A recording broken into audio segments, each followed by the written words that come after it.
See you in hell, Dan. There we go. There we go. The internet is dead. Facebook is a graveyard. Twitter's now called something else. Can't remember what the details are. TikTok is a feed of ads. And Instagram is so little worse than that. I guess we'll try out Blue Sky and Threads. Cause the internet is dead. But as long as there's a block button somewhere to press, as long as there's bad posts that need be addressed, as long as there's some segues that haven't been said, we'll be dancing through all of the graves of the internet. It's a block party with Stefan and John. Quack. Hello, friends, idiots, and friends who are also idiots. Welcome to your favorite podcast about social media and rejection. It is Blocked Party. This is episode number 306. I am John. I'm Stefan. And with us is a fabulous guest, a returning guest to the program. He is a podcaster. You may know him from Reply All and Western Kabuki, or his brand new podcast, Hyperfixed. Alex Goldman is here. Hi, Alex. Hi, Alex. Hey guys, how's it going? Oh, I'm great anyway. I don't know I'm why I good. said we. Stefan has COVID. Well, I do have COVID, but Yeah. What? Oh no. yeah, I got it at TwitchCon, of course. Yeah. But That makes sense. yeah. I But, actually, so I probably had it before now, but I got my first positive COVID diagnosis like a month ago. And I yeah, just no, have this to is say, my first positive one as well. I've definitely had it before, but it was like, oh, hey, I joined the club, you know? I want to think that like I have some kind of super immune system, and that's You why do. this happened. And then I want to attribute it to the Jewish side of my family, and whenever an anti-Semite attacks me on Twitter, which it just happened like moments ago. Oh, Okay. I can just respond and be like, yeah, well, it took 4 years for me to get COVID because of my, superior Ashkenazi genes. So fuck you. Yeah, I mean, I guess at TwitchCon, you're not really at risk of getting like an STI or whatever. It's just COVID. Well, That's actually, you would certainly- be surprised because there was a big GTA role player cheating scandal there. I don't know if you saw that. Oh, was Oh my there? God. Dan I knows watched a about half this. an hour YouTube video about that. Yeah. last night. Oh, It's- actually, you know what? I might have seen something about this. Didn't the guy like Oh. he showed all the DMs? The and DMs, stuff too, right? the DMs are crazy. Nasty. Yeah, the DMs The are DMs wild. are filthy. Let me find them right now. Actually, The phrase I remember hearing is him saying he wants to dump a load in her. yes, Oh, so yeah. that's the I was like- exact one. I mean, I was it- like, that turn of phrase is so gnarly. yeah, I need to find the. Well, the- dump and load- she also, I feel like, didn't she? She said she's something talking about. she I need you wanted to get, breed me. which Yeah. is Okay, so So- here. I've got it right here. Here's what I'll do. You sound like you regret. You regret. Well, no, having it's because he looked it knows up that already. Dan's going to clip himself Well, saying it's these. fine. And they're Well, what gonna I'm be thinking sound is I alerts. need someone to be. I'll be Moon, and I need someone to be Diva Jilly. I'll be Okay. Diva Jilly. Yeah, I love yeah, this. Alex needs to Okay, be with so if Jilly, you and go down- I'll just sit on the sidelines and listen to you two. Sure. Persecute Where yourselves. where can I find? So I This- just these sent them the screenshots? message down there. There's a link Got it. down there. Got And then if you go to the second image, this is sort of the exchange I've been thinking of a lot. Okay. It starts with. I mean, do you regret saying Have so you not- fast that you were going to Oh be? no! I'm very excited. for Okay. this. Okay. So I'm Me hoping too. to alienate anybody who might have ever wanted to listen to my podcast. okay. Well, so why? You know what? Honestly, why don't we just read let's read down to. So we'll go down to Moon's message at 1:48 a.m., which ends with easy. All right. Well, so we're gonna start with me, right? So yeah. I'm starting by saying call. As in, Oh, like, Well, no. So you want actually, the second one. yeah, go to the second one because that's where it gets Okay. really. That's where. It, Okay, here we so go. the second one starts with. Yeah, I think. Yeah. So I told you it gets really. So the second one. Yeah. All right, here we go. Ready? Yeah, I'm ready. I got to get into gear. Yeah, you do. Yeah. I literally cannot stop thinking about you destroying my pussy. I'm a degenerate, depraved cum slut. I've pretty much been thinking about blowing my load inside of you nonstop. Save wavelengths. Same wavelengths. I like your frequency. I can't wait to be bred by you. And then the And drooling. then like the drooling emoji. The drooling emoji. Get that birth control taken out and I'll have you bent over and knocked up day one. That's a promise. I swear to God, my ovaries couldn't get any warmer or fuzzier. They could if I dumped my load into you, to be honest. HNGH is what she says. Yeah. I wish you could have heard the whimper that just escaped my lips. Just try to make one like it when I stuff you with my dick again. Easy. And we can just end it there, I think, probably. I'll say if this: anybody wants- Diva Jilly seems a little bit better at the dirty talk than the other guy. He's a little, He's not. Yeah. The fascinating thing about it is that so they role play as characters in like a great big GTA 5 city. Yes. And they're in a relationship in the game, and apparently she told her boyfriend, the jilted boyfriend who posted this stuff online, she told him like, oh yeah, we do erotic role play, but it's just part of the role play. Yeah, which is honestly a pretty good excuse, I feel like. And I guess it didn't, so I think they cheated at TwitchCon as well, which is very, very funny. Because I cannot think of a place, like as John said, there's no place less horny or erotic than TwitchCon. I mean, it's just absolute hell. It's nice to go and see your friends, but like we had so many interactions where so a friend of the show, Luke Taylor, and I were walking around, and there was, I think I told this on the bonus episode as well, but we ran into, these two attractive women who were working at like a booth or whatever came up to us and were like, hey, do you guys want to play a game for a chance to win $100? And we're like, sure, okay. And they're like streaming it. And then they invite like 8 more strangers walking by to play. And it turns out they wanted to play like basically like werewolves or Among Us, essentially, with like cards, and they're handing out the cards, and it's like, well, this is going to take like 10 minutes, and they're like about to play it. And Luke and I just look at each other, and Luke's like, we don't want to play this. And we just like walked away, which is great. But it's just like, it's just such a, I cannot imagine I guess reading the dirty talk, like they're into it, obviously, but like, God, GTA roleplay shit is like insane. Like they get so into it. It's too much. I truly had no idea that was a thing that existed until I read about this. It's extremely, extremely popular. It's really, and most people just roleplay as like cops on there too. It sucks. Gross. Yeah, it's really bad. But you can't. How do you roleplay as a cop? Like you go around and you see the people committing the crimes, I guess, and then you. There's like a whole judicial system. Like people get set to get taken to court. They go to jail. Yeah. Part of the thing that is part of the controversy of this is apparently Jilly, the character who I was playing. So she. Great job, by the way. Thank you very much. If anybody wants me as a voice actor, I'm easy to find. Apparently, like 6 months ago, she was accused of some crime within the role play and then almost got convicted. And then someone was like, well, the reason she didn't get convicted is because she's fucking the whole judiciary in the role play. Yeah. And one of the people who came to her defense was Moon. So interesting. Okay. All right. I hate this conversation. The other thing is like, I can feel my brain losing cells by the second. The other thing is like, she's like quite attractive, and like, no offense to Moon, he looks like what you would expect like a male GTA role player to look like. You a little jealous, Stefan. No, it's more just like shocking to me. Like he looks like the typical like politics streamer on Twitch. You know what I mean? He looks like Destiny or like one of those guys. Destiny face. Yeah. So that kind of makes it even crazier, to be honest. But oh my God, yeah. All of this really sucks. It's great, yeah. This is like my job, is like knowing about this. It's really good. I just also like, I feel like if I'm the guy who's getting cheated on, you feel scenario, pretty bad. I feel like, well, definitely, but I'm also like, I'm not leaking the DMs. Like that to me is almost more like that makes it worse. I think you kind of have to for people to believe it though, right?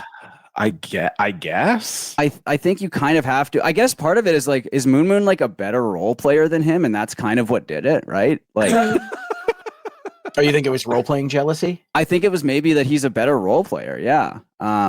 But yeah, I love like very like niche like drama like this where it's not really consequential in any way, shape, or form outside of like these 3 people, but it's just so funny.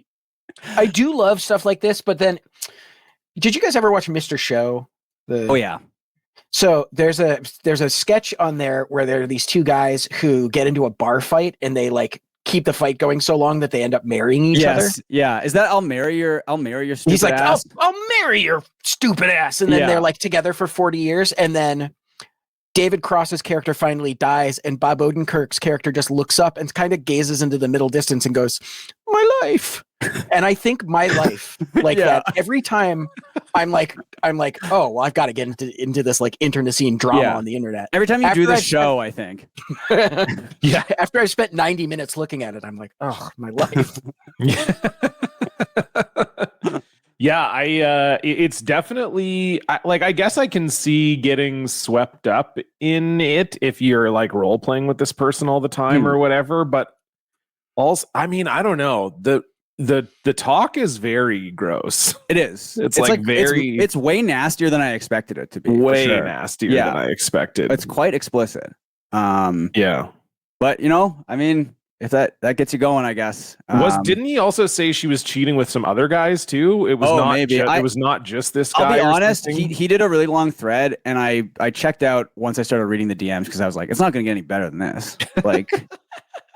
He led off with like the nastiest, horniest DMs of all time. That's pretty wild. So it's kind of. I did like how they stopped in the middle to be like, we're on the same wavelength. Yeah. Like yeah. I want you to nut in my pussy. Oh yeah. Hey, same here. Yeah, we're ditto as well. Yeah. I would like to do that too. Also. Cool.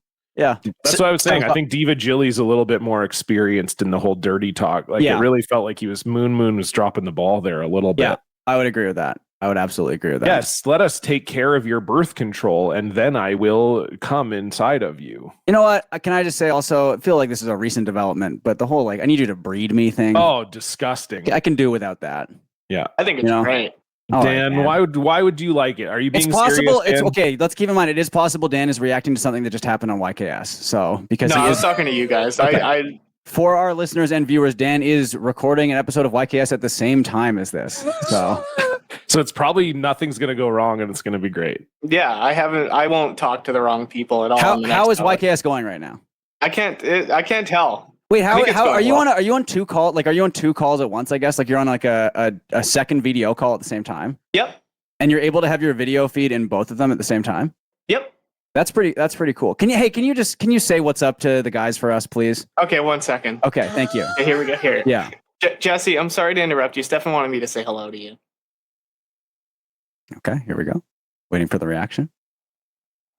Oh, it's a long reaction. He just has to say hi back. This is. Yeah, he's really mad now, Stefan. Yeah, he's upset. He's upset. We poked the bear. Sorry, Jesse, continue. Sorry, Jesse. Sorry. What did he say, Dan? He said that it's fucking insane was his response. Okay, yeah. I don't think it's insane. Is he like blaming us for the fact that these recordings are happening at the same time? I guess. I don't know who he's blaming. I mean, I'll be honest. He's always mad. Exclusively your fault, Dan. So I don't know. Okay, here's what happened. It's DB's fault. DB did not put this recording into the schedule. So when you scheduled this podcast, I looked at my calendar. I said, oh, my day is totally open. Okay. Yeah. All right. And then I put it in the calendar, and then days later, I'm like, oh, now I'm double booked. You know what? Fair enough, Dan. It's honestly hard for me to believe that DB would screw up organizationally. I couldn't even get through that with a straight face. I do think this is, I mean, it's similar to me, right? Where like DB and I will schedule like 3 episodes a year. And we're recording an episode tonight as well. And I scheduled it, and it took like 3 weeks to schedule. And this is like 2 very close friends of mine. And I'm just like, I'm so You're not good at it. I'm just not good at it. Like, we make fun of me for like not doing any work on the pod and John doing all the work, but it's like, it kind of has to be that way, unfortunately. You guys, you're so lucky you have a John, because I'm the boss right now, and it's my job to do that shit, and I'm just as bad at it as you are. I hate it. Yeah, I've weaponized my incompetence big time. Well, I think too, it's also like I don't have a problem pressing people. Yes. And you do. Yes. So like if I message someone and I need to know by like end of day if they can do the episode and they don't get back to me by end of day, I will send them another message. Yes. Whereas you're like, well, there's always another day. We could we could sleep on this. Yeah. Yeah, Stefan, how lucky are we to have Jesse and John? Oh my God. I mean, it's like my life would just not be the same. I would be completely I'd be fucked without you homeless. guys.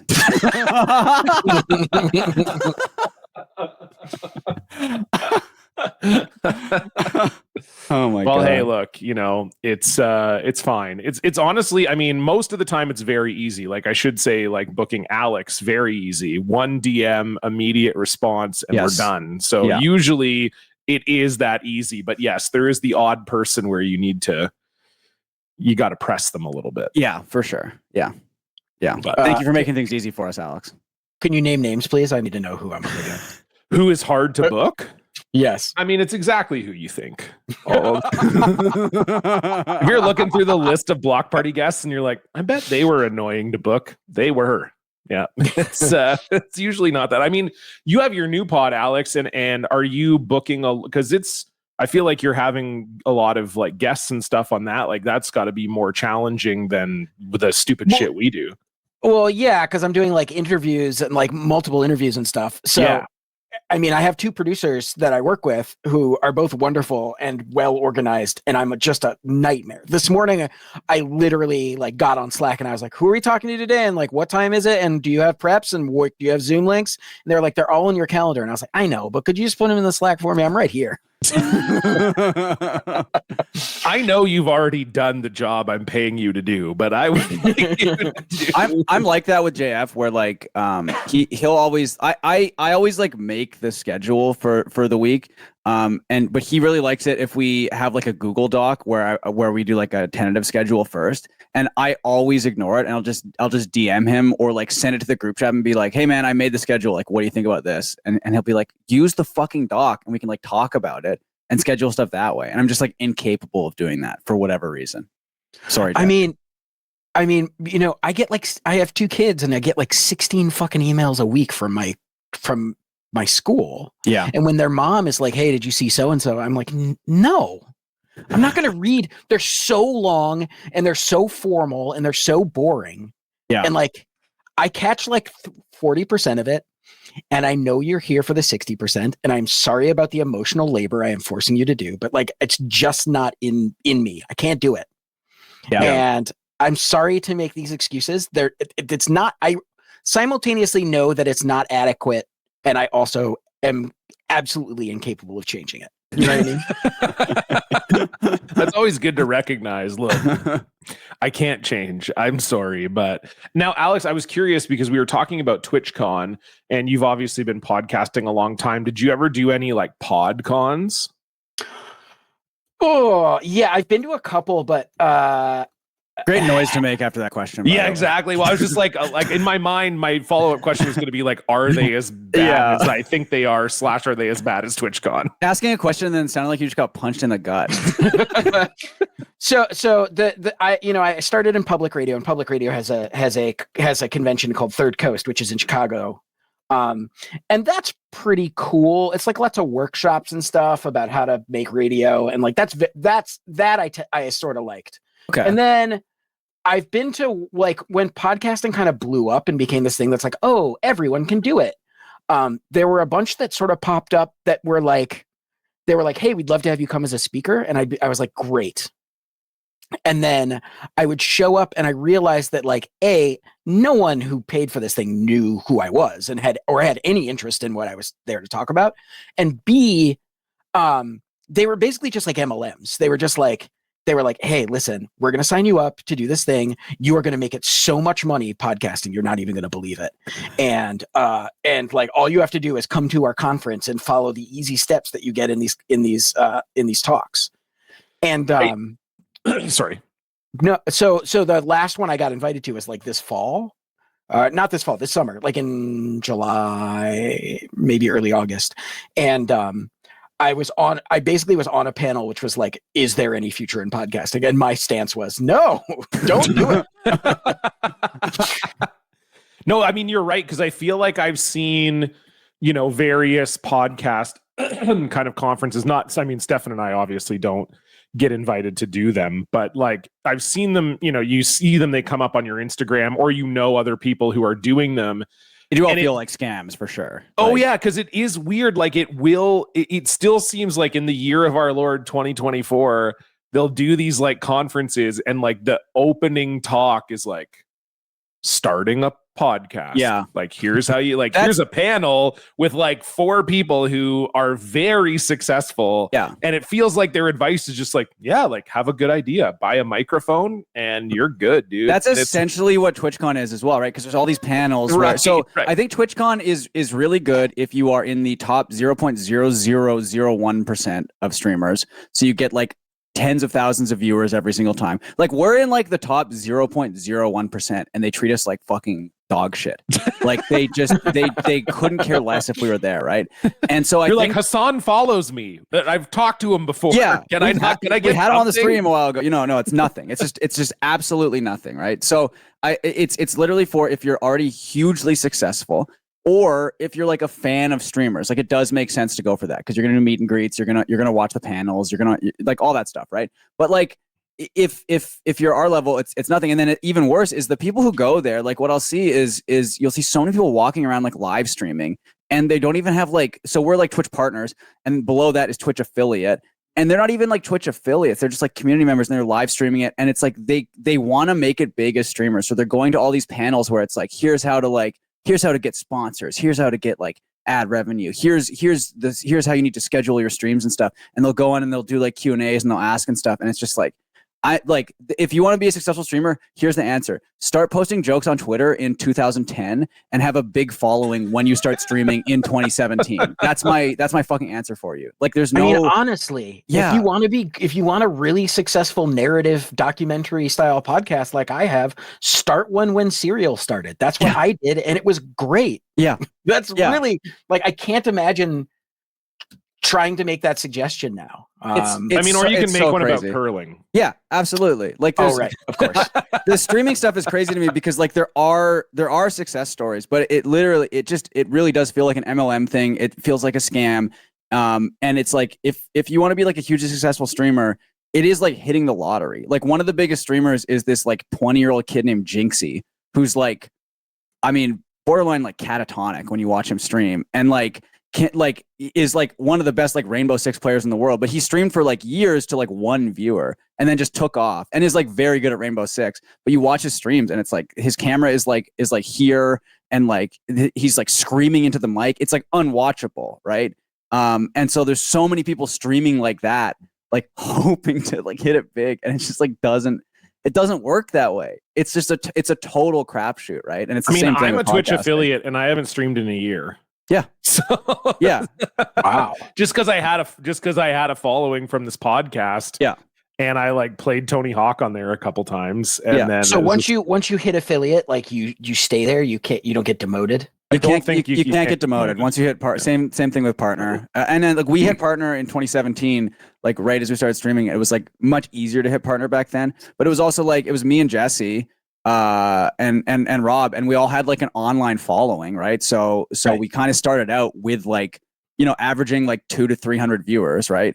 And I think it's like 50 or 60 viewers for like a month. That's what you need to average to hit partner and stream a certain amount of time. And it's just like way harder to do it now. And you go to the convention and it's just so many people walking around streaming to like 2 viewers. And it's great if that's what you want to do and stuff, but like there's so many people who like they want to hit it big, and they're like, I need to spend like $600 on TwitchCon tickets. I need to fly down here. I need to go to all these panels. I need to like follow all these like rules in terms of like how to become a big streamer. It's like it just doesn't work that way at all. It's total luck. Yeah, it is a lot of luck. And, you know, and again, it's like sort of who you know and where you are at the time. Yeah. I think that's kind of true of everything always, Yes. which is a terrible thing to say out loud because it makes it very hard to feel like you'll ever get anywhere, myself included. But but it is kind of like that. Unfortunately, that is the case. Dan, you dropped out there for a second. Is everything good? we can't hear him now. Oh, Dan has muted himself. Wait, here we go. Yeah, sorry. No, everything's fine. Okay. All right. I just want to make sure because I know, again, you We're are scared. recording 2 podcasts at the same time. So, Yeah, no, my browser just crashed. I'm fine. okay. All right. Excellent. God, I yeah. Anyway, can I just say COVID fucking sucks to have. It's not even like, I mean, I definitely, I've gotten all the shots and everything, and I think that's partially why it hasn't been like debilitating, but like it's just like you just feel fucking exhausted like all the time. Like it's I'm very phlegmy and just very tired, and it's just it's no good. But hey, you know what? I'm powering through for you, the listener, and you, the viewer. That's how much I love you guys and respect you guys. Remember when I did the pod with like a really bad migraine? Yeah. Oh, God, that was insane. You were like dying. Oh man, that was hell. I mean, I did have to really leave bad. for like 20 minutes. But Yeah. Why didn't you guys reschedule? Did you just not have? We time? had an in-person guest. Like that was back like when I was living in Vancouver. Yeah, we were and I want to say person. they were like visiting town or something. It was Mark Little, yeah. Yeah, so like he had to, yeah. So it was like a good an episode. out-of-town guest that was in town, and then the thing with me is like before I get a migraine, I get like a ocular aura. Yeah. So once that happens, I know that I've got about 30 minutes before I'm fucked completely. Yeah. So usually if I'm lucky, I'm like at home when that happens, and I just take a bunch of Advil and I go and I lay down immediately, and then I just lay down and then I usually fall asleep for several hours and then I'm fine. Yeah. But then that was like, it was like, I think almost as we started recording, or maybe a little before we started recording, I got the aura, and then I was like, oh no. Yeah, we're in big. And you were like, you're like dead about a quarter of the way into it. I was like, I made it decently for the first little bit, and then. I mean, you've had that during an episode. Dan has had to lay down on the floor during an episode a couple times. I think that was a self-induced migraine. Oh, if I recall correctly. It absolutely was. Yeah. Wait, what? Was that during the? Weren't you hungover? Was that brick and cheese, Dan? No, that was when I was sick with the weed thing. Oh, yeah. Right. What's the weed thing?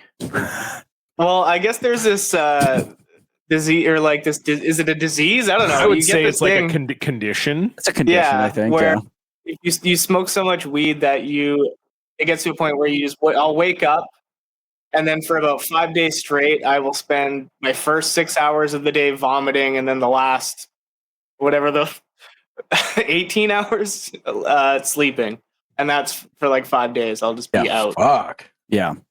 Pretty cool. But then I stopped smoking weed, and it hasn't happened since. So but then you started again. You're like, and you know what? I want to get back on this roller coaster, and it still hasn't happened. So I think the point goes to Dan on this one. Yep, Dan wins. It's like every 6 months or so, and it's been that's fine. You can schedule around that, Yeah, exactly. It's never been a problem. No, yeah, you're good. I was vomiting for 6 hours a day, but it's never been a problem. I just work around it. Yeah, it was it's fine. easy. You guys have never done that before? You never just kind of worked around? Like, I puke so seldomly that when I puke, whatever I'm doing is not happening. Oh, yeah. I'm a little barf boy. I throw up all the time. Oh, really? You do? I'm like one of those people who the moment they start feeling a little bit bad, they're just barfing. Oh, but does that immediately make you feel better? Fucked. Or is it kind of... No. Okay, yeah. No, it just makes me feel like I'm puking. Yeah, I mean, we have multiple friends. I think Bryan for sure has, when asked to rank. Hey, Stefan, Bryan, main one. Sorry, Jesse and Kristen both say hello, but Mike does not say hello. Hey, we're trying to record a fucking show here. Yeah, we need to shut up. Professional. Jesus Christ. Oh, now I'm getting. They want you to shut the fuck up. They're trying to record a show, Jesse. Good Lord. I mean, come on. What are we doing here? Oh my God. Interrupting us in the middle to we're talking say about hello. It's Alex Goldman is our guest. We're talking about Bryan puking. I mean, come on now. God. Anyway, Murder Bryan thinks puking is. I don't know if does he still think this? Yes, he thinks it's the best bodily function. Puking is the best bodily function, mainly because when you puke, you usually feel much better afterwards. But I think that takes the context. The context of it is it feels awful leading up to the puke. It feels awful for quite a long time usually. Puking also, and then even afterwards, you feel a bit of relief, but your mouth feels disgusting, and you don't feel like good necessarily. Yeah. So. Yeah, that's crazy. Sneezing is definitely the best bodily function. It's not even a question. Wow. Okay. Yeah, because I'm thinking sort of like the big 3 or 4 would be pissing, shitting, puking, and nutting. That's the big. I mean, coming is definitely the best. That's number one. Definitely for sure. nutting. It's not well. So but Bryan ranks puking above nutting. which is so fucking crazy. Insane. Yeah, I mean, it's insane, but it's insane and simultaneously like completely unsurprising. Yeah, it makes a lot of sense. Yeah. Any of Bryan's takes are just you just go, yeah, okay, well, I guess that makes sense. But yeah, it is a sneezing. So I would have agreed with you, Alex. But then I would say over the last like year or so, I've developed this thing where I sneeze multiple times a day, every day. Like when do you sneeze in the sun like I do? No, I don't know what it is. Yeah, you got that? Yeah. I think it's like I sneeze like 5+ times a day, and I don't like it as much anymore. I do think as you get older, you just sneeze. Like I've definitely started sneezing more like my dad, for sure. Yeah, like the scream sneeze, the loud sneeze. Oh, I love to scream sneeze. It's kind of, it is kind of, sneezing is good. I mean, sneezing is very underrated. I don't hate it. I would just say that I would have agreed with Alex previously that it would have been near the top in the not in the. I mean, nutting is its own tier. I think nutting is if you're doing a tier list, nutting is S tier. Yeah, nutting is number one. Probably the only S tier one. I mean, pissing and shitting feels great. There's obviously a bit of a mess associated with both of them. Shitting more than pissing, and they don't always. I mean. No, that's pissing true. Usually feels fine. Shitting is nice. Can sometimes feel terrible. Yeah, that's why I would put pissing ahead of shitting because really, like in the grand scheme of your life, pissing is really only going to be bad if you have like bladder issues or you have kidney stones. Yeah. But like if you think of like the number of times you piss over the course of your life, the percentage that the piss is good is so high. Yeah. Compared to shitting, it's like if you shit once or twice a day, in a given month, a few of those shits are going to be not that enjoyable. Yeah. Whereas like you can go entire years never having a bad piss. That's a good point, actually. Yeah, that's true. Yeah. Yeah. Shitting can be like, I took a really big shit this morning and it did kind of hurt my ass. So like that wasn't great, But those can also be like extremely satisfying. Oh, those really painful ones. Yeah, I mean it's similar to puking. I think in that the relief you feel afterwards is great, and then obviously like Dan and I will send each other pictures of our like funnier poops. So there's that. You're not doing that. Obviously, we also send each other pictures of our shit. Doesn't everyone do that? Yeah, obviously. The notion of funny poops is really getting me. Poop is funny, I think. I think poop can be very funny. Here's the thing about poop for me. I think it is conceptually funny, but like having like when the rubber meets the road and I have to deal with it like in person, I don't enjoy it. I don't want to talk about don't want to talk about like the consistency of it or like any of that shit.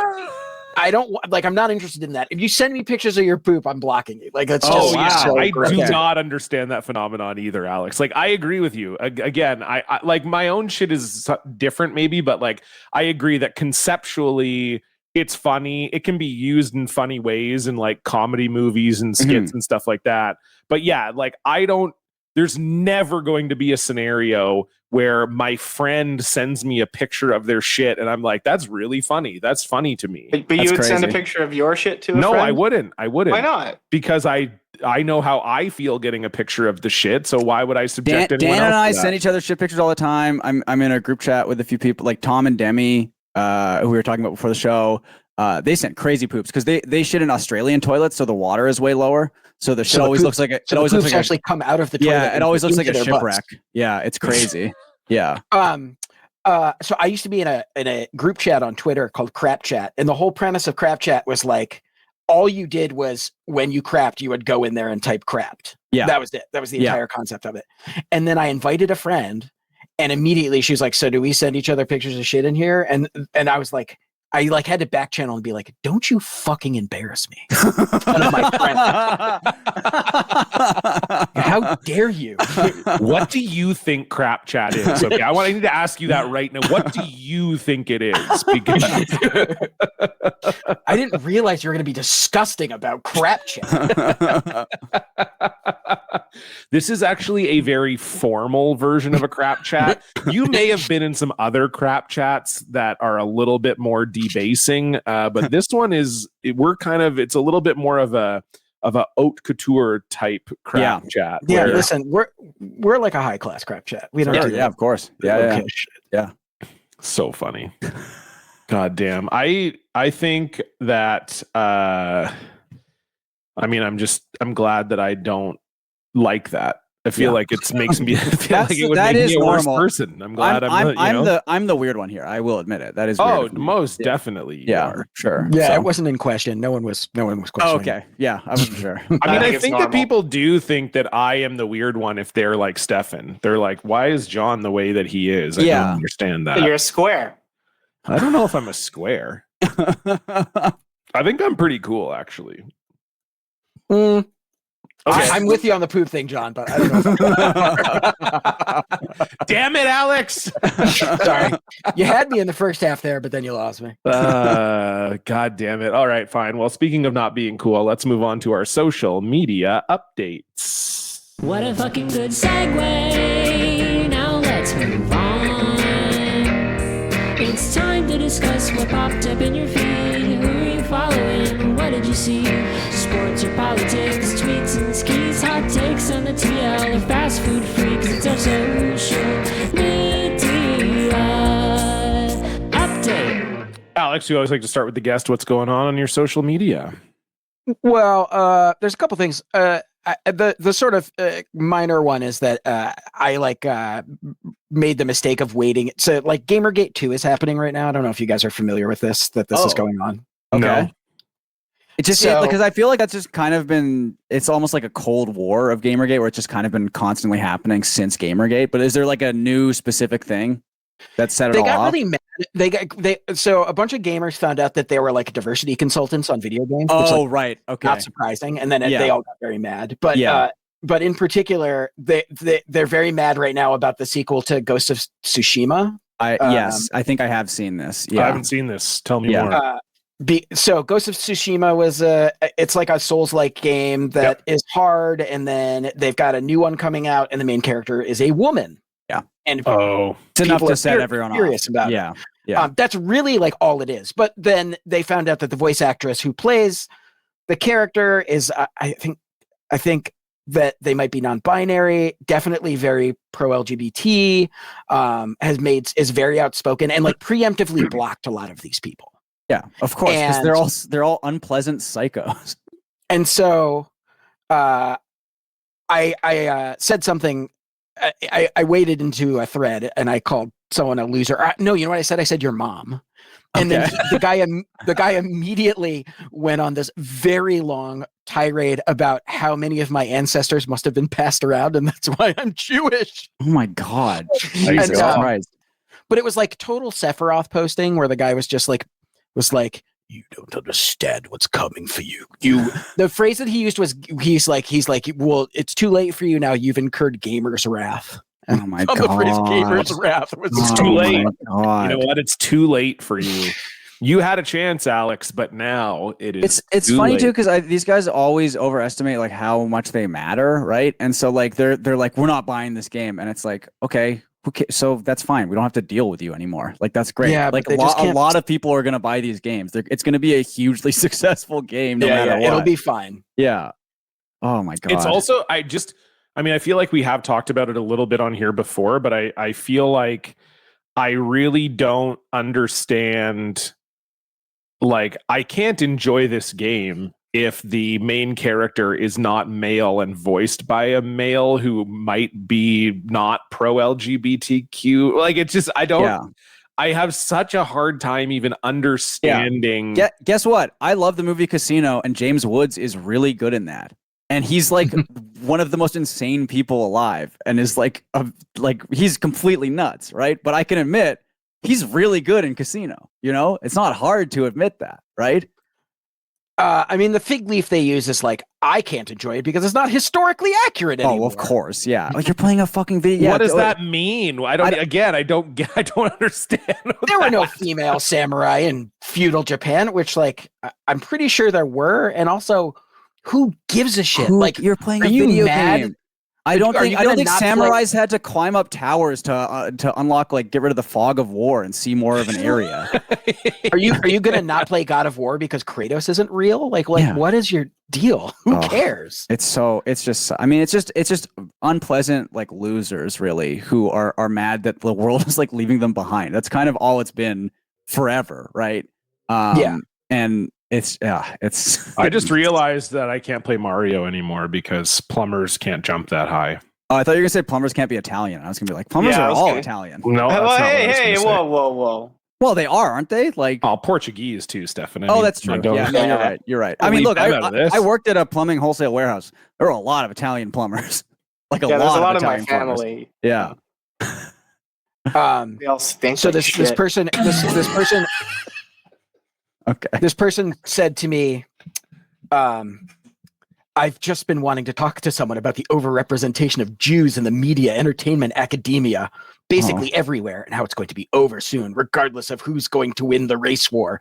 And I just responded like, you are so nuts. You're just so like, far gone. Like, there's no. He started saving talking to you. me about like Jewish Jewish ancestry, and I was like, you know more about that than I do. You are way more studied up on like Jewish ancestry than I am. Put Yeah. your calipers away, dude. It's okay. It's all right. It's fine. I mean, it's our friend Drill has the classic reply. Just like pick up a football. Like, just go outside. You know, like touch grass. Like, it's just not. What are you doing with your fucking life? It's just such a fucking waste. Like, I mean, this is the whole internet now, and this is like literally partially why we're stopping the show is because like the internet is just like this now, and it sucks. You mean to tell me you want me to pick up a hand egg and go play some sports ball? It is funny that football has become like a left wing thing now, right? That like Is that true? All the right wing psychos hate the NFL because of like Taylor Swift and because the NFL is woke and everything, and like Yeah, like they have concussion protocol. You know, Yeah. back in my day, guys went out there when they were dizzy and puking. yeah, it's so funny. Yeah, and like the NFL is like about as evil as you can get too. So Yeah. You're not going to fool me into getting into sports because you say the left wing. Nice try. Oh boy. Stefan, what's going on your social media? Well, John, I think I have maybe the worst video we've ever watched on here. Great. So wait. Elon Musk went on SNL and hosted it. God. I mean, like what, 2 years ago, 2 or 3 years ago I at this think it was- point, Yeah. It's been a minute. which is so, I mean, it just, the longer it goes on, the worse it's just, I mean, I know He was there 2021. there were definitely like cast members who did not, there were cast members and writers, like they did not appear on that episode for specific reasons, you know, like they didn't want to be on it, obviously, like why would you? Like even putting aside that he's like a fascist, like weirdo, he's just like he is maybe the unfunniest person to ever exist. And he's here on stage with Jason, who we've talked about on here before. I think Libby was blocked by him. Jason Who? Jason Calacanis? yes, Yeah. big time loser. One of Elon's lackeys, I would say. Didn't we try to get him to like pay for our show? He at some did pay for our show at one point, I think. He signed up on Patreon after Libby's episode, I believe. Point? Yeah. I think you're which right. is- I feel like I remember us like DMing him and him being like, "Well, I'll pay when you have something to something to say." He also or- did the thing with can't remember. Deadspin, right? Where he said he was going Or to he said he was going to give him $500,000 and then just to get a certain amount just of never subscribers. did it, of course, right? Because he's a scumbag. But Jason's on stage here. This is some tech event, and you'll see the audience is eating this shit up because they're all credulous morons. But I think Jason is such a worm. And I guess what I'm finding out here is that, so this is him talking about an SNL skit that never happened. And I guess what they did is they went on a Zoom call at the start of the week and were like pitching sketches to the, which you don't do that, right? But it was him, Jason, and another guy, I think named Matt or Matthew. And this is like, I mean, this is a 5.5 minute video. We'll just watch the whole thing. I'm sorry. It is the worst thing we have ever watched or listened to on Blocked Party. And I really have a sincerely- DM with Jason, by the way. I wrote, I copied his Twitter status where he said that he would pay if the Deadspin people formed their own website. And I said, "Pay up, bitch." And all he wrote was, "Tried to invest." Yeah. No, and no, he didn't. No, you didn't. Yeah. So Yeah. shut Anyway, up. here we go. Okay. Here we go. All right, here we go, guys. Oh, and the other thing you're going to notice here is Elon Musk is moving around like a fucking crackhead this entire One video. of the things that I think Yeah, he's like rocking back and forth. time is Saturday Night Live actually live? Okay, Dan, can you pause it right there for 1 second, please? Live, or do they have? Who wonders that? Children wonder that when they first hear about who the concept actually of wonders SNL. that anymore? The show's been on for 50 years. Yeah. It is very obviously live. No one sits around and goes, they call it Saturday Night Live, but is it even live? Yeah. I mean, it's so insane. It's the most. It's just. I mean, a up classic. until like the last 10 years, it was only live on the East Coast, wasn't it? Yes, Yes, true. technically, yeah, but Yeah. you know, yeah. Yeah, I mean, that's not just what he's talking a about. classic No. Elon Musk thing to wonder about. A thing. It just again, just the least interesting man in the world. Anyway, Sorry, continue.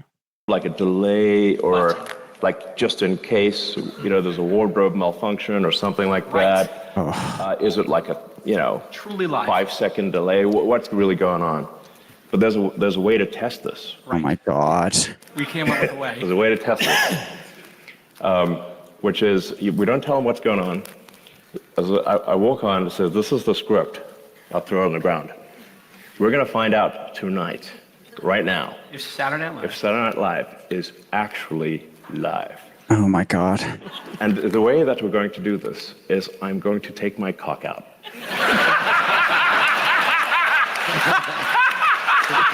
Very funny. This is the greatest pitch ever. This is the greatest pitch Yeah, ever. that's Jason. See my cock. It's true. Yeah. I'm going to sexually harass an entire room of people to decide if this...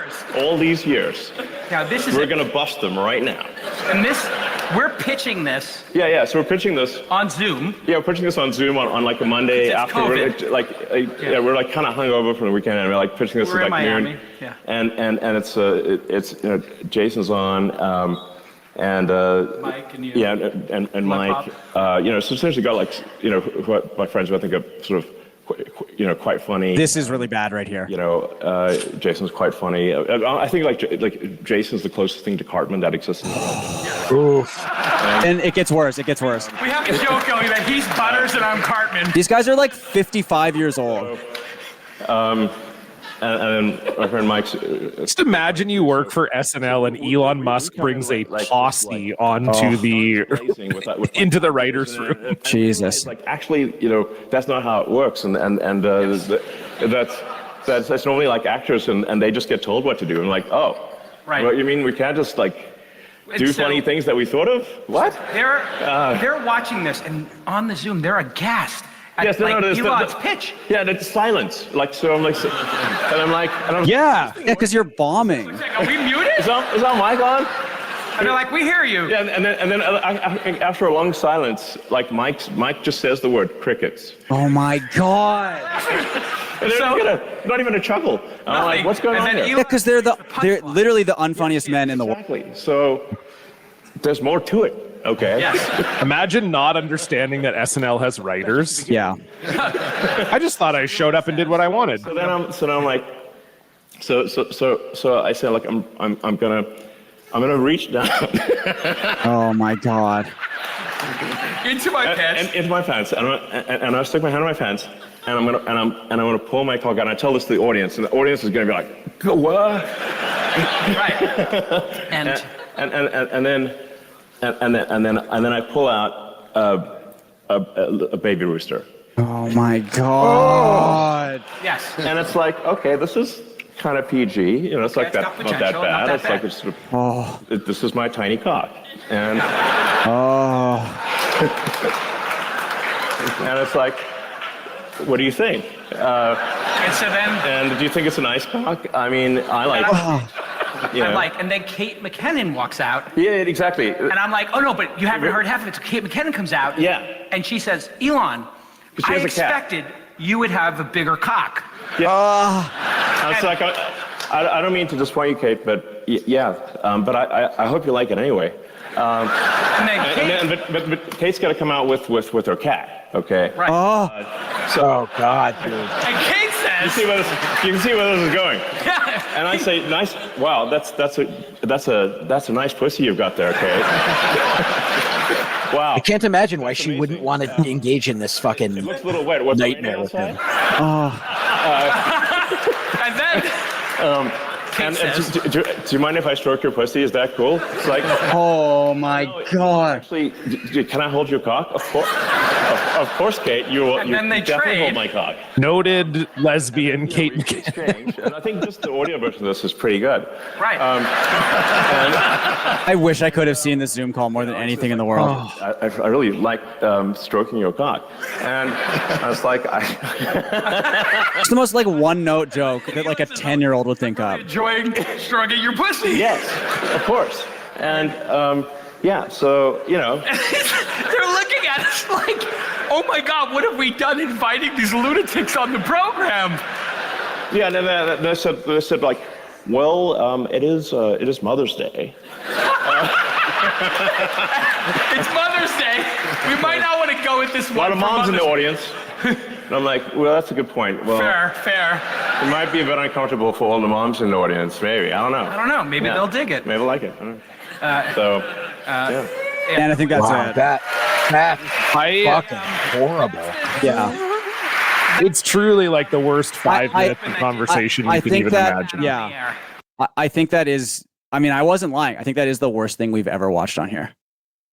I think like You the watch- underrated part of that to me is exactly what Jason says at the end, that they have convinced themselves over time since this has happened that the SNL people didn't like this idea because they're crazy. Right? Yeah. Like, whoa, like Yeah. these guys are lunatics. Like, Yeah. they're Yeah, these so guys really are. crazy. They These want guys to really go. are obsessed with free speech. They'll say anything. They'll say anything. I mean, these guys, that's the skit. And it's like, no, they didn't want to do it because this type of joke probably originated in like the Catskills in the 1950s. Yeah. And it's not funny. It's not because they think you're so insane and wild. It's because this idea fucking sucks. It's awful. It's like it's just again, these guys are like both almost like 60 years old, I'm pretty sure. And like it explains so much about like why Twitter sucks now, why everything sucks now. Like he legitimately, I think, is the unfunniest person to ever exist. Counting everyone who's ever existed, he is the unfunniest person to ever exist. It's crazy. Oh, Jesus Christ. It's tough. Oh, Man, that sucked. yeah, it really I'm it really sucks. I I'm do like sorry. that they have poker chips just sitting on the coffee. Well, that's the other thing. You should watch. That is really cool. Jason has done like pro poker stuff and just gets his lunch money taken every single time. It's really funny because he's like a total moron. No, there's no doubt about that. Yeah. Oh my God. Well, yeah. There you I go. guess, should we just stop the episode? Yeah, I mean, honestly, feel like I I need to go to bed now. Yeah. You got a migraine again? Yeah, exactly. Well, I had a very simple social media update this week. And, I think we've talked about on the show many times, Twitter does suck, but the odd time you still get just a really nice glimpse at like Twitter past. This was a very funny sports tweet that, again, just kind of brought me back to the old days. So what you need to know for this is that Damar Hamlin, safety for the Buffalo Bills, went into cardiac arrest during a game 2 years ago, was revived on the field and has since returned and is now, once again playing football for the Buffalo Bills. And Trevor Lawrence is one of the highest paid players in the NFL and is the quarterback for the Jacksonville Jaguars and has been quite bad at his job recently. Yeah. And was very hyped up and Very hyped up. Very, very good. Has not lived up to the hype. And the Jaguars played the Bills last week. They got absolutely annihilated. And in that game, Trevor Lawrence threw an interception to Damar Hamlin. It was Damar Hamlin's first career interception. And Paul Tweets RIP just wrote, Trevor Lawrence is the first NFL player to throw an interception to someone who has died. That's really good. Just a really good, simple burn. Great. Just a nice, a good joke, a good clean joke. Lots of fun. So shout out to Paul Tweets RIP for that. And speaking of people dying, I guess let's move on to our block tale. That's your cue, Dan. Dan? I'm dancing Wackcast right now. Sorry. Play the theme, Dan. What did you tweet? Oh my god. Receipts, Blocktail. Fucking clown. I don't know how you work with him. No longer can We love you, see Dan. that post. It's a Blocktail. I also love you, Dan. I'm sorry I called you a clown. I feel like I don't actually know you well enough to say that. No, you're good. Blocktail. All right, Alex, the floor is yours. So it's always difficult for me to come up with blocktails because I delete my tweets like once a month. Yeah. It is just like a cleansing activity I do, both because like they're very easy to take out of context in the future, and just because like I don't know, I like the clean slate of it. I wish it were more like Snapchat. Yeah. But I did recall a couple years ago. There's this really nasty conservative guy. His name is Eric Conn, Conn. Okay. And he is a pastor. He runs like a book company, like a book publishing company. And he I think he got attention because he posted a tweet that said something like it was about adoption, and it was really gross. And it was there's no moral obligation to adopt children, not from the ghetto, Sudan, or Russia. Contra the trendy movement led by, and their names I'm not familiar with, like some other people. It was like this is not good for you. You should be adopting within your race. Basically, it was like super gross guy. And so my initial response was like I was going to go dunk on him. So I Googled him. And I noticed right away that his podcast, he has a podcast that's called the Hard Men Podcast. Yep. So I just responded, why do you have a podcast? Why do you have a podcast about guys' dicks? And he ignored it. And so then I quote tweeted him and I was like, I need you guys to ask this arch conservative why he has a podcast about boners. And then I started posting, like I got a bunch of people to start posting iTunes reviews that were like 1 star. And I was like, I went in for a podcast about masculinity and the place of the woman in the household. And I got 2 hours of guys talking about how hard their dicks are.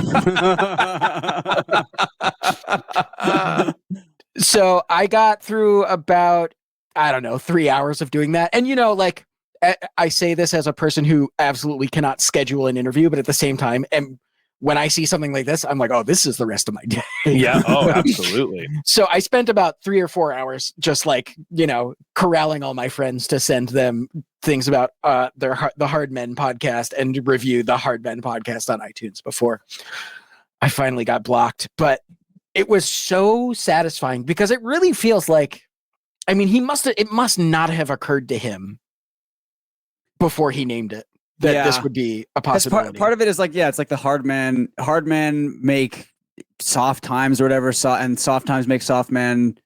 You know, it's like that. It's that like fascist bullshit or whatever. So it is just very funny to take that aspect of it and not really realize, like, I mean, at best it's like a really ripped guy, I guess, but it is also like, yeah, it's a guy with an erection too, which is very funny. Yeah.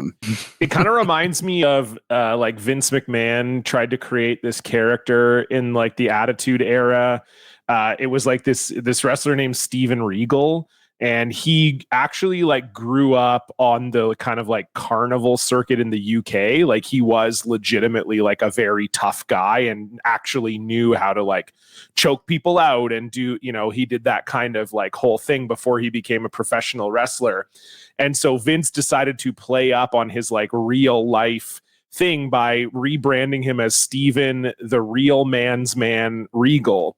And so he would come out and his theme song was a steam whistle. And then it was like, he's a man, such a man. And then he was wearing like this very kind of like butch looking like construction outfit, like a vest and a hard hat. And the crowd, like a YMCA thing? Yes, 100% he looked like a YMCA character. And the crowd, I think, kind of turned on the character immediately because they were like, he looks like he's supposed to be this like real man's man, but he looks like a member of the Village People. That's and it's so wildly good. confusing. I mean, all the Matt Walsh, or excuse me, all the Hard Men podcast guys look like look like failed clones of Matt Walsh, like in Alien Resurrection. You know, they're all like the incomplete Ripley clones. That's what they all look like. Like, well, just the like Matt bloated. Walsh podcast universe where they're all smoking like huge cigars and like watching And westerns. immediately and when I was looking him up, while I was like trying to remember stuff about him for this, I found like pictures of him with smoking cigars. Like, what is the deal with cigars and being a benchmark? I mean, of masculinity. Because I think Freud kind of nailed it like 150 years ago or whatever. Like, I think we know what the cigar is. Okay. I guess the thing for me is like cigars smell like poop and they look like little poops that are hanging out of your mouth. So like all I see when I see that is like men with poops in their mouths. On the I posted a picture. I posted Steven Regal's headshot in the chat if you want to see what his character looked like there. Oh, that is really funny. That's really good. He's a man. Hold on, I want to show you the picture on the about page of the Hard Men podcast. Oh, please show you the picture of this guy Eric Conn, just so you get an idea of what we're working with here. It is a picture of him in a snowy forest on the back of a horse. Okay. Let's see. All right. Okay.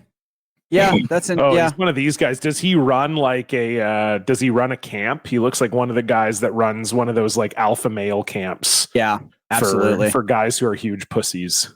No, he just talks about how hard he is. Right. You know? Yeah. Cool. He's also a pastor, which like, can you imagine having this fucking dude? He's producing content that aims to recover biblical masculinity in a world of softness. Oh, okay. Yeah, it's about time.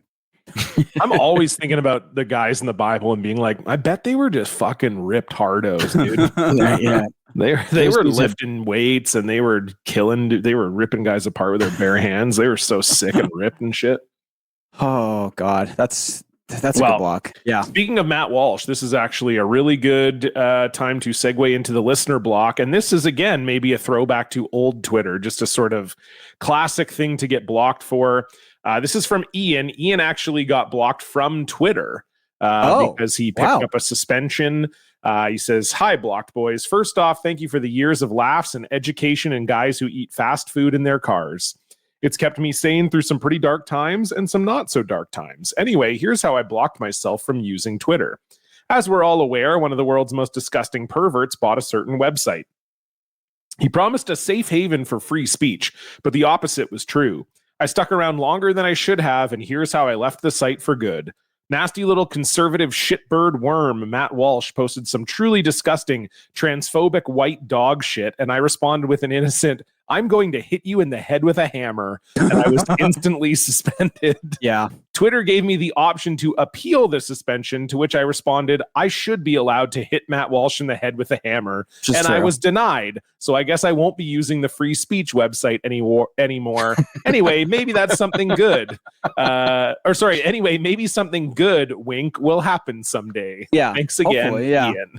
Hey, nice work, Ian. Great work. I'll say, I think I mentioned this before. Apparently, the way to, you did the right thing, but the way to get around a suspension to appeal it is to say, like, I've been suspended from my right-wing political views, and you basically get automatically unsuspended, is my understanding. So if someone is looking to get back on there for whatever reason, there you go. That's the way to do it. Yeah. It's a nice little hot tip. You can send in a listener block if you want to do so. It's just the email is blocked@blockedparty.com.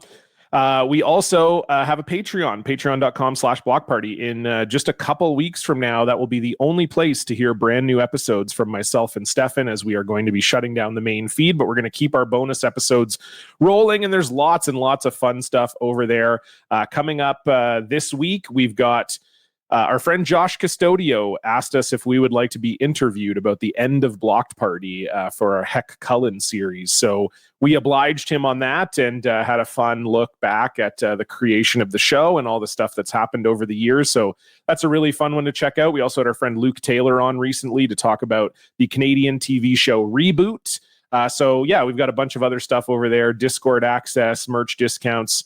Check it all out, patreon.com/blockparty. We also do have a live show coming up in just 1.5 weeks from now, or a little over 1.5 weeks. It'll be us guys and not even a show going live for 4 shows over 2 nights at the Biltmore Cabaret, October 11th and 12th in Vancouver, BC. Tickets are available now. We have weekend passes available for a discount. Individual show tickets also available at bit.ly/top3, the digit 3 weekend. You can also follow us on basically everything at Block Party Pod. And if you want to see the video of this episode, it is on YouTube at Blocked Party. And of course, if you like the show, please tell a friend. All right, we're here at the end of the show. That means it's time for the top 3.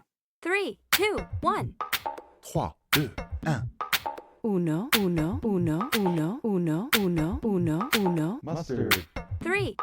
Socks. 2. Girlfriends. Uno, uno, uno, uno. All right, Alex, what do you have for us? I have to be honest. I was like, I'm going to think of a top 3 while we're doing the episode, and I completely forgot. Oh boy. Hey, happens to the best of us. I'm really on the spot now. Fuck. I don't know. What do you like? What do Canadians know about anyway? Like you can do top 3 things Canadians know about. I mean, yeah. Let's do that. Okay, let's do top 3 But things Alex, Canadians you know. have to do it as well. So you're gonna have to guess, of I course. guess, what Canadians know. But yeah, okay. Top 3 things Canadians know about. All right, Alex, can you give us your number 3, please? Well, I do know that you guys know about Trader Joe's because it's not a thing you have there, and it's like very exciting for you. So Yes, we love to talk about Trader Joe's. Oh my god! I mean, we talk about Trader Joe's like every 3 or 4 episodes, probably. Yep. Yeah, we brought up Pirate Joe's basically every time Multiple we talk times, about yeah. Trader Joe's. So that's Yeah. kind of in the conversation. Yeah, Trader Joe's, very, very. I mean, the cool. reason that I know that is because I have some friends who did like a series on Pirate Joe's, which okay, nice. for, like a podcast series. Yeah. So for people who don't know, it was an illegal Trader Joe's operating in Vancouver, right? Or Yes, just it was over the Vancouver. border. Yeah, they would drive over the West border. 4th, I think. Yeah, it was on 4th. Yeah, like Yeah. 4th in between Vine and Balsam. Yeah. Right across from the Safeway. Yeah. So he would buy stuff. He would buy massive quantities of stuff from Trader Joe's in the U.S. and then drive it over the border and resell it. And he at was a there place for called quite a Trader while. Joe's. Yeah. Yeah. A few And years. if I remember, the markup wasn't even that crazy. Yeah.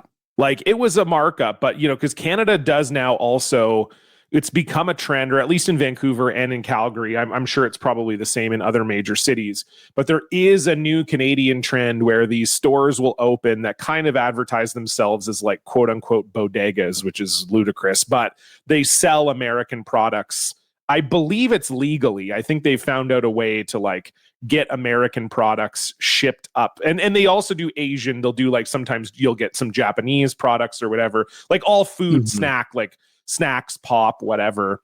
But yeah, that's become kind of like a new business model in Canada. So yeah. Brief aside, is pop a thing that's like Canada wide, or is that region specific? No, that's Saying Canada wide. We call it pop. I would say we mostly call it pop up here. Yeah. Because I grew up in Michigan and I called it pop, and then I moved to the East Coast, and not only do people not say it here, but like people literally could not comprehend what I was saying. That's Like, insane. I mean, that I know what that seems soda is. willfully ignorant. Yeah. I mean, I feel like I went to a Wendy's or something, and I was like, can I get a burger and a pop? And they're like, we don't have popcorn chicken. And I was like, no, that's not what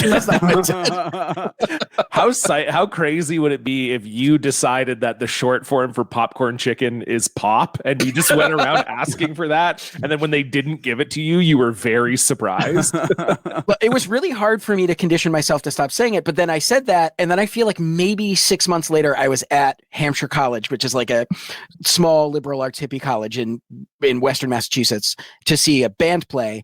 And I asked my friend, hey, is there a pop machine around here? And he was like, pot machine? I know that this is like a very liberal town, but it's like not that liberal, dude. Like we don't have vending machines for that. And I was like, maybe I need to start saying soda. That's crazy. Yeah, Wow. no, it's pop in Canada for sure. Stefan, right. what's your number 3? I guess it's probably knowing which celebrities are Canadian, like which celebrities that have yeah. made it big in America We are Canadian. love that shit. Yeah. We're very proud of that. There's so fucking many too. There's a lot of them. There's a lot of them. Yeah. And I mean, you can tell if you're hearing an interview or you're talking to them or whatever, just, based on certain words. Obviously the classic one for me is Decal, which most Canadians will pronounce as decal. But there's some tells. But yeah, that's something that I think all Canadians are conditioned to know about. I just Googled Canadian celebrities, and the number of celebrities that I am finding out in this moment are Canadian is shocking. A lot of them. Yeah. We're everywhere, baby. Well, it's because we have no star system in Canada. So yeah, you have to be, if you're going to be a celebrity, you have to be America. famous in the US. Yeah, it's the only place. Yeah, there's not enough money really to be a huge celebrity exclusively in Canada. Yeah. So Keanu Reeves? What the fuck? Oh, you didn't know that? Yeah. Wow. No, I had no idea. Yeah, hockey goalie used to be. He's a big Canadian guy. John? My number 3, the exchange rate. Yeah. Canadians love to know about the exchange rate. We also know that our dollar is never really all that close to the American dollar. And this might be, I may be a little biased on this answer because I did grow up in a border town. But you do get a lot of not just the exchange rate, but wow, everything that's cheaper in America. Gas is so much cheaper in America. Yeah. I go down and I do my grocery shopping down there because cheese is way cheaper in America, et cetera, et cetera. So I'll go number 3, the exchange rate. Very Alex, good. you're number 2. I was going to say Quebecois secession is probably we're aware of that. Yeah.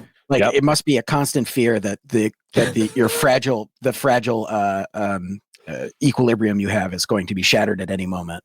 Oh yeah, I definitely fear Quebec becoming their own country. Please don't. Please don't. Oh, that's good. Stefan, you're number 2. It's kind of similar to the Trader Joe's thing, but sort of what snacks we have up here versus what snacks are available in the US. So, all dressed chips, ketchup chips, coffee crisp, all those classics. And then chips that we can't get, like the Zapp's, the Voodoo chips, those are so good. And they're essentially like all dressed chips as well, but we can't really get those up here. So you guys have some great chip selection down there. Some good chocolate bar. Well, chocolate bar versus candy bar is another thing. What's the difference? Well, I mean, nothing. We just don't call it. We candy don't. bar. We just say chocolate bar instead of candy bar. It's like we would never say soda. We would say pop. Exactly. Yeah. So I'll say snack differences between the U.S. and Canada. Love that. Okay, this is kind of in the similar realm of Alex's, but most Canadians know about a little bit of French. Yep. Probably not a lot. I mean, obviously, there's lots of Canadians who do know a lot of French, but almost every Canadian took a couple of years of French in school. So even if you couldn't form a sentence, you might know a random word, like that like socks are chaussette or grapefruit is pamplemousse. That's like a classic one because it's just such a fun word to say. And you see it if you're drinking seltzer or the word for seal is phoque. Yeah, garbage can is poubelle. Poubelle, that's a really good one. Yeah, la poubelle. See, again, poop, hilarious in the abstract. Yeah. Yeah, exactly. Yeah, la poubelle, the beautiful poop. So yes, I would say most Canadians know a little bit of French. Alex, you're number 1. A thing I should note is that I come from Canadian stock. My grandmother emigrated from Quebec to Windsor and then to Detroit, and I grew up in southeastern Michigan. So, but the side effect of that is Detroit didn't have its own like alternative rock radio station. We had Windsor's, and like we had we would get a lot of Canadian television. So I was like watching Kids in the Hall on the CBC when I was, a kid, because it was like in its original run at the time. But I would say that the number one thing that Canadians think about is the Heritage Minute. Oh, yeah, we did a whole episode on Heritage Minutes on our Patreon. We love the Heritage Minutes. So you saw those in America. You saw the Heritage Minutes. Oh. So for those of you who don't know, really they're paid for by the government of Canada, and they are 1-minute commercials. I say commercial loosely, but it plays in the ad slots between television programs, but it is designed to educate you about Canadian history. So it's historical reenactments that are filmed. They're 1 minute long, and then they kind of give you some insight into some form of Canadian history. And they're really something special for sure. I'm trying to remember if there are any that because they've been doing them since like 1990. Oh, maybe before that even. Yep. So yeah, and they've gone through periods where they don't do them, and then they're like, we're bringing them back, and we're making like 5 more, and then I would say, Stefan, what are the most iconic ones? Basketball, probably the invention of Halifax basketball. explosion. I always remember the Halifax explosion because you had the telegraph, right? The blinking telegraph. The one with the Mountie. Yes, Sam Steele. Yeah, that was good. And then also the flag, like designing the flag. The designing of the flag. I always thought that was cool because I remember there was the flag that was like blue and red, and I was kind of like, I kind of like that one. That one's using Chinese migrant workers to build the Canadian railway. Yes, that's kind of a classic one. Yeah. For some reason, the one that I remember, and this again is probably just my own sort of American centric one, is they did a Heritage Minute about the time that Jackie Robinson came to play the Montreal Royals. Yeah, no, because he played for the Royals. It wasn't that he played against them. Oh, he started That's by playing for the Royals.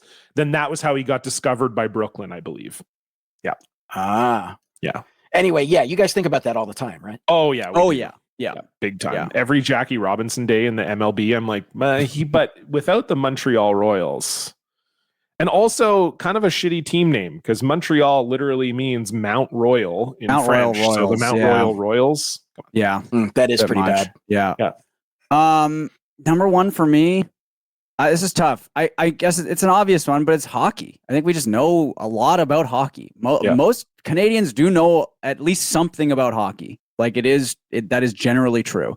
Especially depending on what part of Canada you're in. Like if you're in the prairies or Ontario, BC maybe not as much because it doesn't snow as much out here necessarily. But I'd say the majority of Canadians know at least like one hockey player or something about hockey. Oh, absolutely. So, that's an obvious number one, but I got to go with it. My number one, hate to insult our guest and put America on blast, but the number one thing most Canadians know about is the United States of America. We know way more stuff about the USA than you know about Canada. Absolutely. To the point of like embarrassment. Like it's almost pathetic. Like we know about the imperial system. We know about your government. We know a lot of like states and state capitals and whatever. And Americans have sort of willfully not learned anything about Canada over many, many years. The only exception, not only, but notable exception is I actually think past guest of the show, Guy Branum, knows more about Canada than I do because for some reason he loves Canadian history and politics. Very smart. Yeah. He's very smart. And he tries to talk to me about Canadian politics sometimes. Dude, I don't even know how to pronounce the conservative guy's name. So like... And you shouldn't, because he's a real piece of shit. He sucks, obviously. So. But yeah, there you go. Wow, that was actually, we pulled it out of the fire, but I would say a great top three. Very good. That was a good top three, and I can't take any credit for it. That was all John. Thank you. Hey, I'm here to help, Alex. All right, thank you so much, Alex, for being on the show. So great to have you back again. Before we go, anything you'd like to plug? Tell us about the new pod. Yeah, so I have a new pod. It's called Hyperfixed, and the premise is that people write in with problems, and then I do sort of like investigative journalism style reporting on trying to solve the problem. So we've done 2 episodes so far. One is a woman who is 30 and has never learned how to drive and is scared to learn how to drive because she lives in New York City and it's stressful to drive there. I'm in the same boat. I ended up driving, like being the passenger and recording her while we drove from Brooklyn to New Jersey. Wow. And then back. I love that. And then another one interesting that you brought up, the imperial system, is I talked to a woman who lives in the UK and loves to bake, but in the UK they bake using both the metric system and weight, whereas we measure stuff by volume. And she's like, I can't cook any American recipes that my family sends me. It's driving me crazy. What do I do? So I learned a lot about the history of America's fucked up measurement system. And that's another thing we know, by the way, is like, I measure myself in feet and inches, not in. Yeah, I mentioned that when I said that. Yeah. I'm on the same thing. Yeah. Okay. Yeah. So I'm basically solving all kinds of problems for people. We've started with some pretty modest ones, but I've got some bigger ones rolling down the pipe. Now, Alex, we can take this off air, but I do actually have a problem that I would love to talk to you about. So my wife has gotten really into GTA role play streaming. No. And, No, it's just acting. It's fine. Okay. Phew, okay, we did it. Okay, great. So yeah, it's starting in November. It's gonna be once a week. Is going to be like a main feed episode, and then once every other week will be a main feed episode, and then on those off weeks we'll have bonus episodes on like a premium feed. And yeah, we've got some very weird ones coming rolling down. One in particular that I'm really excited about, I can spoil this because who knows how long this one's going to take, is this guy who is from Australia, and it's like passion fruit is in everything and it's everywhere and it's super cheap in Australia. It's impossible to find in the United States. What do I do? Wow. And so I'm trying to figure out how to make passion fruit more available in the United States. Wow. Yes. Passion fruit is really good. I love passion fruit. Is so good. I had it for the first time while I was working on the story, and it's fucking delicious. You've never had passion fruit before? I'm from this terrible country where they Wow, don't that's have it. wild. It's That's like relatively easy to find here, I feel like, in Vancouver. Like, Yeah, well, not easy, ish, but I like would there's say. stores that have it. Like my mom will get like passion fruit like curd and make like tarts with it. Yeah. And it's like so good. Well, so one of the things I've learned is that it's much easier to get refined passion fruit, so like passion fruit candy, passion fruit soda, passion versus fruit curd, like the fruit itself. than the fruit itself, Yeah, because yeah. it's only grown in certain sort of subtropical regions, and it require the U.S. has very particular requirements to get it into the country, so that it doesn't have any foreign objects on it, which is like crazy to me because the FDA is a joke. They don't do anything. So, but yeah, so you can find all information about that. It's Hyperfixed Pod on every platform. And then I also am the producer and sort of like third voice on a show called Western Kabuki, which is just shooting the shit about goofy stuff going on in the internet. We've done a couple recent episodes about people who believe in chemtrails. And one of the hosts is really he's like deep into Facebook, and he has some he like is constantly bringing the weirdest people in the world from Facebook.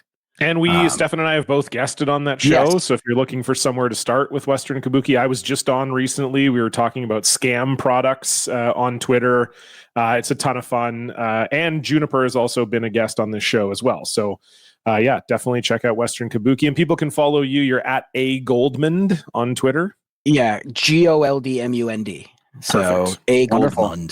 Give Alex Thanks a follow. So much for having me, guys. Of course, our pleasure. Listen to Hyperfix, listen to Western Kabuki, and listen to us. You already are, but you can listen to more of us on Patreon. Get on the Patreon. We're doing a lot of fun stuff on there. Yeah, doing cameo episodes. Although I'll say this, fucking Joey's. I didn't mention this on the episode. Joey's World Tour deleted his cameo, and I'm fucking pissed about it. We'll talk about it on the episode we record this afternoon. Patreon.com/blockedparty. Donate $5 a month. Tons of bonus episodes. Lots of fun. And again, live shows coming up October 11th and 12th. bit.ly/top3weekend. And yeah, we'll see you back here next week.